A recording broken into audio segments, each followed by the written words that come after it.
Howdy do, everybody. Steve, I'm coming to you from southeast Portland, the general area that I call home. Shut up, bird. Anyway, it is April 25th, 2021, so you know what that means. Another day, another story. But before we get to that, you know the shtick. If you want to help my lovely channel blossom, hit up, or remember to like, share, subscribe, all those things. Hit up my Patreon if you want to help me out that way. I'm posting stuff there, and so you're always going to get some bang for your buck with that. The link to my Patreon as well as my Instagram and Facebook page is closely related to the content I'm producing here, as well as my primary channel, Steve the Amateur Historian. They're all linked below there. If you haven't hit up my other primary channel, Steve the Amateur Historian, head on over there. If you like what I'm doing here, you'll love what I'm doing over there. Whew, that said, let's go back to 1947.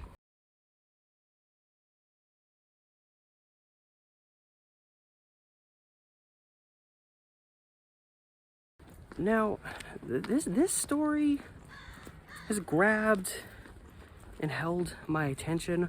It's almost most interesting for all the information that I can't find about it. It's another one of these very short, a lot of these stories I cover are these very short articles that give general information, but they give you enough to where you can put the pieces together and be like, hey, this is interesting.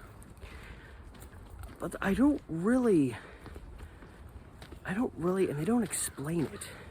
I don't really get the circumstances around how this story, especially way back in the 40s, I can understand someone having an issue like this now, but why they would have such an issue like this way back then, and why it took so long to handle what this person had to cover, are all things that have me perplexed. They're bizarre, and they're shrouded in mystery, much like what the F is this thing in these people's yard, which I hear yelling in that house, so maybe I shouldn't be showing their home on my vlog, because they'll come and find me. But anyway, I'm just saying, this is a very bizarre story, if nothing more because there's not the world's greatest explanation behind how this happened, but it was such a weird story and a strange concept just popping up in an old newspaper that I had to use it for today's story.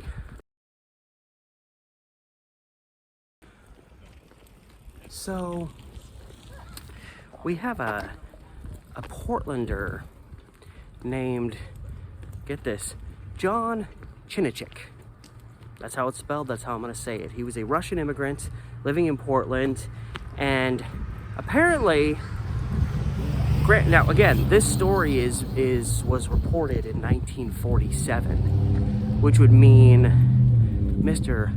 Chinichik, or Chikachik. Wait, what's his name? So it was Chinichik. Chinichik. Is that how I got it the first time? I don't know, but that's it. John Chinichik. Merry Christmas, everybody. And back in 1912, so this is 35 years earlier, Mr. Chinichik sustained some, maybe he had an accident, maybe he just needed to have some kind of medical procedure done. But whatever the case, he had to go to the hospital in Portland. They don't describe what kind of procedure he went under, but all that was known was when all was said and done, he owed the hospital $200. Would you think a $200 hospital bill in Portland back in 1912? This had to be a pretty serious situation for Mr. Chinichik. And I'm going to say that about 20 more times in this video before it's done, because how many times you get to tell the story about a man whose last name is Chinichik? Chinichik, Chinichik, Chinichik, Chinichik. So, for whatever reason, maybe because who in their right mind had $200 to cover medical costs in 1912? Whatever the circumstances, Chinichik was not able to pay off his medical expenses. And the way the article's written, it almost makes me feel like he went back to Europe, or, you know, Russia, wherever he was presumably originally from, because they refer to him as a Russian immigrant, meaning he probably relocated here. He was a first-generation American. And the way the article's written almost makes me feel like maybe he went back to Russia, which makes me think, man, if he fled back to Russia, he probably could have just said, you can take your medical bill and suck it. But Mr. Chinachek was apparently a very dedicated man, and when he had a debt to pay, he made sure it happened. So you're probably thinking, okay, this guy got injured or something happened in 1912 requiring him to get this medical procedure that he couldn't pay off. Why is this being reported on in a newspaper in 1947? Well, 1947 is when John Chinachek finally paid off his hospital debt.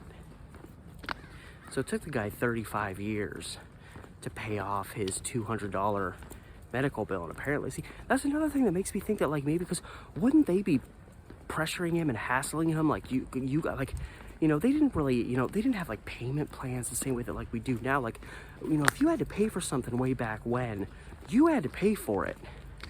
So the fact that he was like pretty much just allowed to go that long without paying, and then he just kind of paid it off and it wasn't that big of a deal. And we seem to have a cat. Oh, hello. You are a very furry regal animal. You are like a raccoon. Oh, hello. Hello. I know. Look at this wild animal. This is a wild animal. Sorry, when a cat comes into play, I'm gonna stop and pet the cat. Not too much though, because even though the restrictions have been pulled back, COVID is still very much a thing. Anyway, so yeah, so that's, you know, really what baffles me so much. Again, you know, it's the lack of details, but just the fact that like why did it take this guy so long to like, even back then, like if you have a medical bill to pay off, it shouldn't have, unless you were just, you know, homeless or just literally had absolutely no money, you should be able to pay off a $200 debt, even back in the day, in less than 35 years. Why he was allowed to do that is never explained. Why it took him so long is never explained. What he had done that required him to pay that bill. All these details aren't explained, so it's so weird to see in a 1940s article, guy pays off $200 medical bill 35 years later.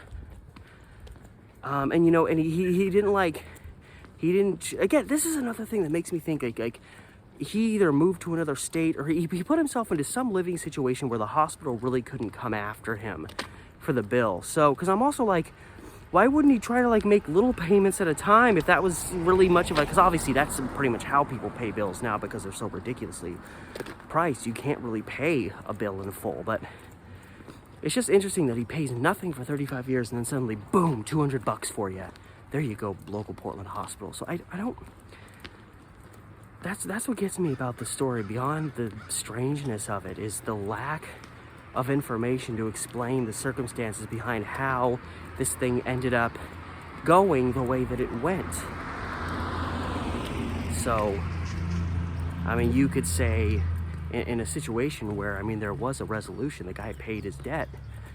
I'm left more baffled and confused than I was when I first read the article. So, some stories just leave you wondering. Sometimes that's for the best, sometimes it isn't. Sometimes it just pisses you off because you want to know. You want to know it all. That fella has got a flat tire, I think. Anyway, that's all I've got for you today, because that's all I got out of the story is some guy managed to make good on a 35-year-old debt. Good for him. Good for John Chinachek.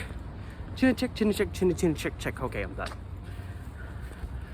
I'd like to thank you so much, as always, for joining me today on my, I mean, I guess I'm kind of having an adventure. I'm on this back street near where I work that's kind of ghetto as hell, but I think I gotta go a couple blocks more further north before it starts getting real sketchy, so it's not gonna quite become the adventure that it could, meaning you're gonna find my body in a ditch. But hopefully that won't ever happen. Hopefully. So, till tomorrow, Remember, as always, to like, share, subscribe, hit up my Patreon. The link is in the description below. I'm always posting new stuff there to satisfy you while you're helping me. Also, the link to my Instagram and Facebook pages are also linked below with my Patreon that are closely related to the content I'm posting both here on this channel as well as my primary channel, Steve the Amateur Historian. If you haven't gone there yet, go over there. Again, if you like what I'm doing here, you're really gonna like what I'm doing over there. And all that said, this has been Steve, and I'll see you tomorrow.